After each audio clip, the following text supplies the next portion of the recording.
Bonjour à tous, j'espère que vous allez bien et bon retour dans Code Zéro. Aujourd'hui, nous allons parler de quelque chose d'intéressant. Il s'agit des expressions, qu'il s'agit des expressions mathématiques, logiques ou bien de comparaison. Mais avant tout, j'aimerais vous parler d'une petite astuce. Si votre compilateur Visual Studio est lent, vous pouvez aller dans ce site que vous voyez ici, rextester.com, et cela vous permet de coder en C# en ligne. Bon, nous allons l'utiliser durant ce cours. Et bon, on peut commencer. Alors, les expressions. Alors, qu'est-ce que c'est? Les expressions, ce sont une succession d'opérandes et d'opérations qui, au final, nous donnent une seule et unique résultat. C'est comme les expressions mathématiques. 6 plus 2 multiplié par 3. Il donne au final un résultat unique, comme le reste en fait. À la base, c'est la même chose. En informatique, ces expressions-là se retrouvent aussi. Donc, on revient en primaire même. Addition, multiplication, division, soustraction, juste avec un petit bonus, le modulo. Alors, voyons tout ça ensemble. Alors, j'ai déjà un programme ici. Nous allons tester. Disons, comme vous avez dû comprendre, nous concevons un redline avec le dollar ici. Cela va nous permettre d'afficher nos variables avec cette notation. Bon, disons, créer une variable de type entier, int number égale 5. Vous savez tous que le résultat sera 5. Pas besoin de le compliquer. Mais essayons avec des expressions. Transformons-le en expression. 5 plus 5. Résultat. Le résultat est 10. Et si on faisait ça? 5 plus 5. Testons. Oh, nous obtenons le même résultat 10. Ce qui montre bien que les variables sont en fait aussi des expressions, car elles retournent une seule variable. Il contient juste cette expression en donnée, mais au final, il rend une expression qui rend elle-même une donnée. Donc au final, une variable est aussi une expression. Bon, vous avez sans doute compris, on peut mélanger tout ça. 5 moins 2, bon, pourquoi pas le multiplier par 2 divisé par 1. Bon, quelque chose de basique en fait. Afficher number. Vous imaginez bien que le résultat sera quoi? Devinez.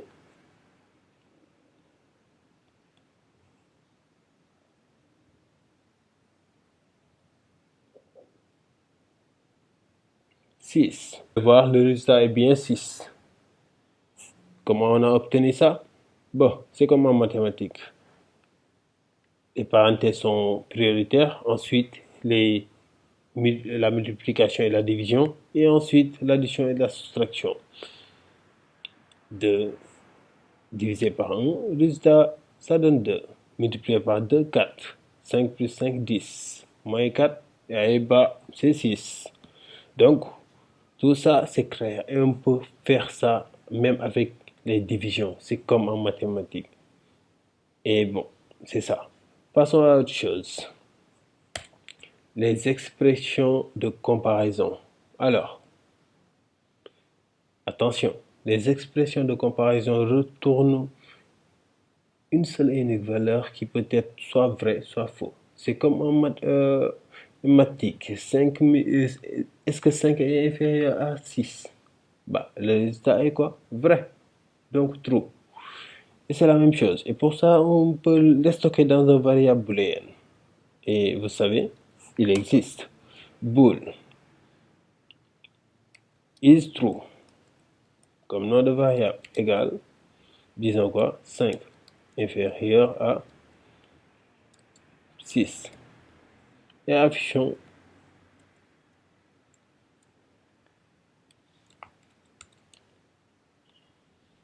is true. Bon, avec cette aide, on n'a pas l'autocomplétion, donc on va devoir tout coder à partir de 0. Et voilà, le résultat est true. C'est correct. Et si on changeait ça? 5 supérieur à 6. False.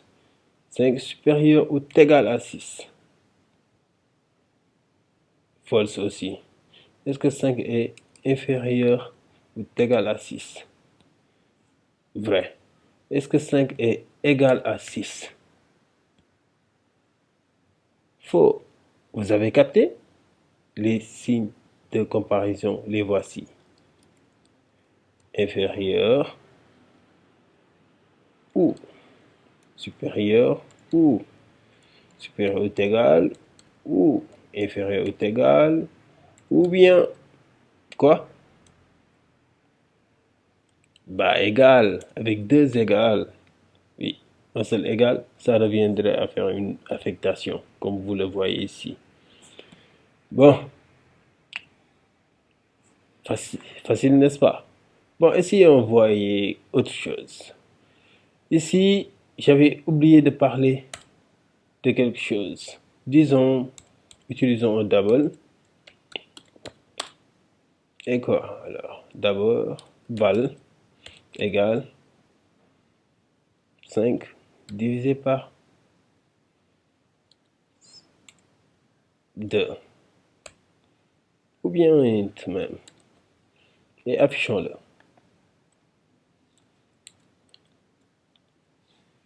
Val. Le résultat est quoi? Bah 2. Vous voyez? La division est entière ici.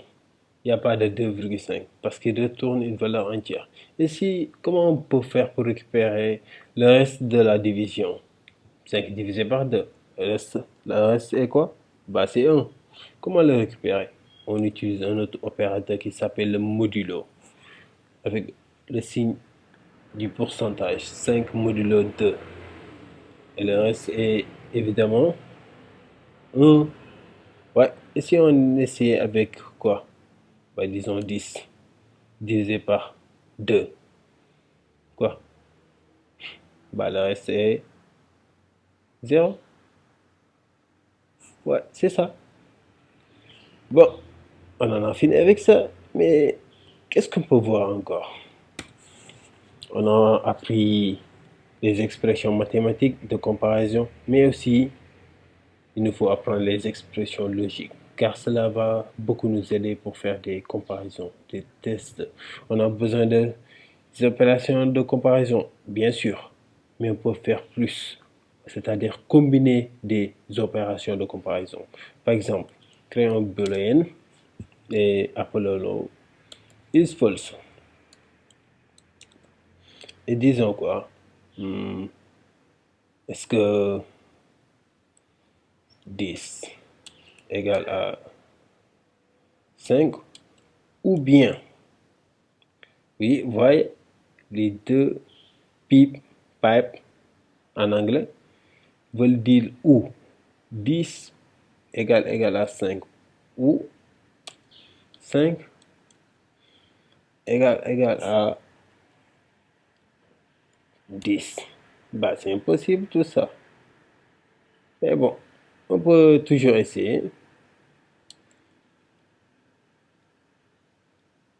Et que, et que quoi? 5 égale à 5. Bah, évidemment, cet résultat est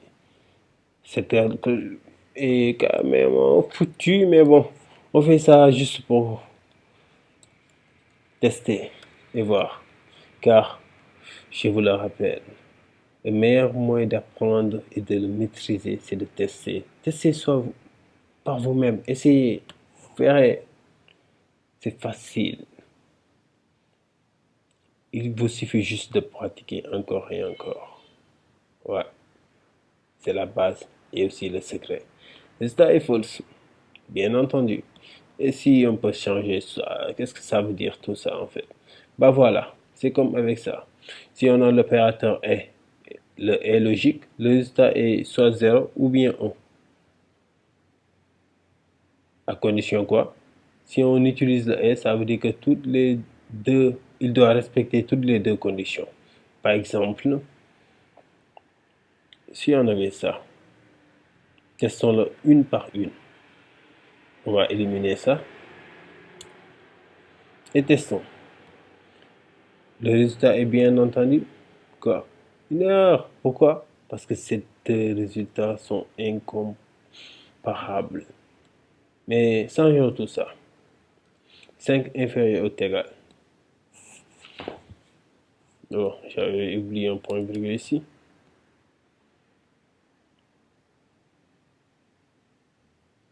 Ouais, le résultat est true. Pourquoi? Parce qu'il suffit que l'une de ces deux conditions soit vraie pour que le résultat soit vrai. S'il s'agissait d'un est, dans ce cas, toutes les deux conditions doivent être réunies. Et dans ce cas, comme ce n'est pas le cas, le résultat est forcément quoi? Devinez. False. Le résultat est faux. Et c'est tout. C'est vraiment tout. Il suffit ensuite de les combiner. Alors, je vous laisse essayer. Essayez par vous-même. Essayez de combiner toutes ces différentes opérations et voyez ce que vous pouvez faire avec.